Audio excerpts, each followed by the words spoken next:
Right, it's life prepper. You don't have to believe in God to use the Ten Commandments as an example and follow them. I'm going to tell you what. It was taken out of schools. It's been taken off the buildings. And I went to school with kids that Ten Commandments was their guideline. That was the only life hope they had to get out of the situation. What I'm telling you is this. Now it says, of course, number one is thou shalt not have no other God before me. Now, what I'm talking about in here is that I'm not telling you to worship God. I'm using this as a guideline. I'm not saying you got to. I'm not saying you got to believe in God. I'm not saying that you have to believe in 10 gods. I believe in God. I believe He's there. I believe He's my strength. Now, I believe in God, but it doesn't mean you do. But it does not mean you can't use this 10 commandments as a guideline. So there is some here that I know you are not going to like. It says, thou shalt not make up unto thee any graven images. And there's, so some of you says, okay, that is not one I want. But then there's going on, then it's Sabbath. But the one I want to talk about is this. Number 5. Honor thy father and thou mother. That is a guideline. Have you been in these stores and you're just going, oh my goodness? You do not have to believe in God to be respectful to your father and mother. You do not have to approve of their lifestyle. You do not have to live their lifestyle. But I have seen good parents have their children come up to them and say, you stupid mother, you ain't nothing but a F and B, and I want some money. You got to give me some money now or else. I've seen them talk to you. Got to buy this for me. I want that, and you're going to do it. And they're going to cussing them from one end to other, being totally, totally disrespectful to them. Because the way society has geared things up, you've got the video games, it's very graphic. You got movies, it's very graphic. You got them showing on there. And you got groups showing it's cool to be disrespectful. Every other word is a cuss word out of their mouth. So there goes, honor thy father and mother. Now, I'm not saying you got to be in their life. There is those out there ain't nothing but drunks. There's those out there ain't nothing but gruggies and whatever else they are. They're just sorry SOBs. You hear nothing but trash out of their mouths, foul language out of their mouth, and they raise their children to be like that too. The children exposed to it. But it does not mean the child has to be like their parents, but still you don't have to disrespect your parents. You can still, and I'm talking about these parents, I'm talking about some of these kids who have blown their parents away, put a cap into their bodies, stabbed them to death with a knife, chopped them up with an axe, just because they didn't like their boyfriend or their girlfriend they was dating, or they didn't want to give them any more money and said that's enough, and they killed their parents for that simple reason. That's dishonoring them. That's not honoring thy father and mother. That's all about what they want at the time and hang with the parents. Now it's talking about thou shalt not kill. That's just like you're sitting there seeing someone coming up and saying, I'm going to cap you. I'm going to cap your ass right now if you don't give me my $5 you owe me. You hear me? And the thing about it is, even if I gave him his $5 he owed, he might still cap me anyway. Poof. I'm dead over $5 just because he decided to do it. And he thought it'd be cool to see what it's like to murder somebody, to see the light slowly go out of a person's eyes, just because he wanted to see what it looked like and wanted to be in prison for life. Then there's one that says, thou shalt not commit adultery. We're exposed to the internet so much. The times from when we was kids, we used to sneak out in the garage and we had some dirty magazines we found somewhere, or we stole some of Mama and Daddy's The Sears and Robots magazine was spicy, showing the women's underwear and stuff. And we was going, oh my goodness. We just thought it was something awful. Now, they just pull it up on the internet. You see very disturbing facts. You see it encouraging adultery. So and I hear stories from people. I didn't know my best friend was sleeping with my husband. I had no idea. No idea. I'm sitting there pouring my sorrows out to my friend. Something's wrong with my marriage. I know he's seeing someone, and my friend's sitting there, oh, everything'll be okay. Oh, it'll be fine. And she was the one that was sleeping with him.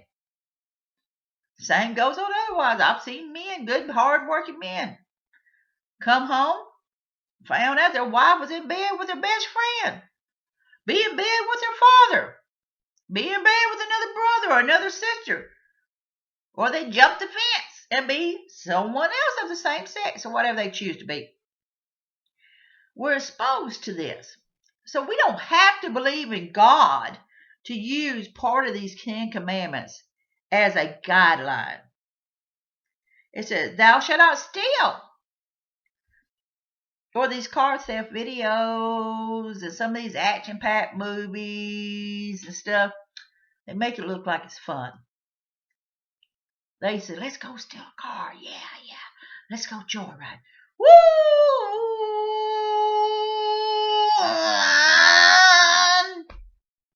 And then you got a little 12-year-old in the seat, and then you got another kid down there pushing the pedals so to go, because they thought it was cool, because they was seeing something on TV or a movie, something. Let's go do that. And it's happening in real life, because I've actually pulled kids over like that, where one was steering and he was sitting on some books or something other, and another kid was down there on the floor pushing the gas pedal and the brake pedal while the other one was steering, because they thought it was cool. They seen on the video games and the movies, and there's supposed more to it. So the idea of stealing something now becomes something alluring, I want that movie. I want that video game. Man, I want that shirt. But that shirt costs so much money. And my mama and daddy said I can't have it. But I want it. I'm going to steal it. Because it's cool to steal it. Let's see if I can get away with it. Wow, I got away with it. I'm going to do it again. Because I want this. They don't need it, but they want it. I want that new makeup that's out. Oh my, I need some new skin cream, but it's 80-something bucks. Man, I want that high dollar razor. Some razors are like 80-something dollars a pack for disposable razors. Ain't that something? So, that's how it goes. And then one of them says, thou shalt not bear false witness. You know what I mean by that? It's telling lies. I tell you what, I can't stand someone that lies. They lie all the time. I can't stand it. Then almost phone ring.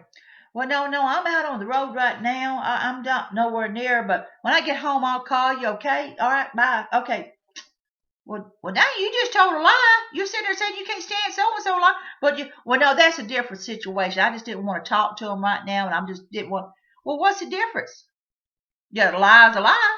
You're sitting there double standard. You're sitting there complaining about people lying, but you're sitting there, and I've sat there and listened to you tell one lie after another. I've sat here in the past week, you've told at least 15 different lies, but you're sitting here preaching that you can't stand it when people lies. So, then it says, thou shalt not covet thy neighbor's house, wife, or possessions. That kind of halfway falls in with adultery and things and stuff like that. What it's talking about basically is just moving in and taking it. It's what it's saying. It's moving in and taking it. I'm going to take your wife. I'm going to take your house. I'm taking all your property. I'm taking all your possessions.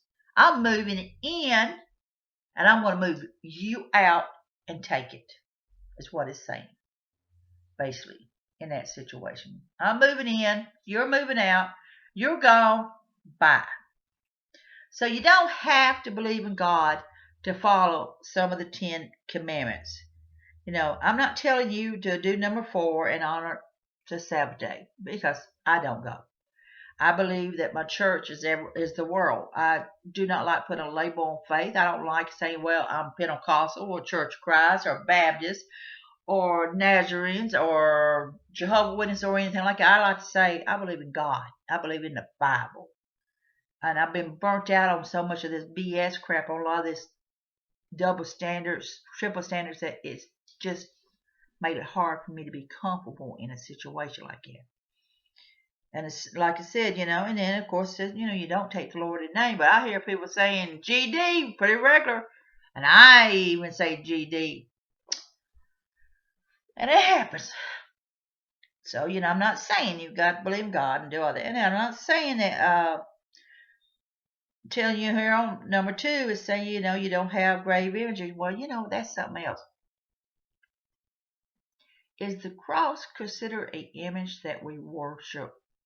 The cross that we wear, isn't it not an image that we worship in a way? I don't know.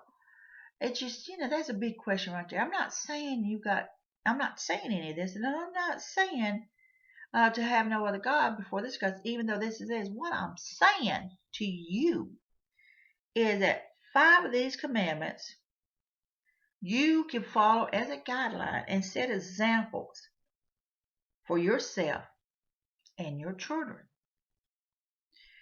Following these 5 guidelines out of this 10, I'm not, you're not following the 10. I'm saying you're following that 5. Can step you in the right direction and giving you some honor, giving you some respect, teaching you a difference between right and wrong, and you're teaching your children the difference between right and wrong by following just even those 5 guidelines. The other 5, the other 4 here is 6 guidelines. Oh no, excuse me. The other 4, maybe in time you'll decide to have God in your life. Maybe you'll decide you don't want to do any of this other, but that's between you and your Maker. You got 6 commandments here that can make a difference in your life. So are you willing to sit here and sit down?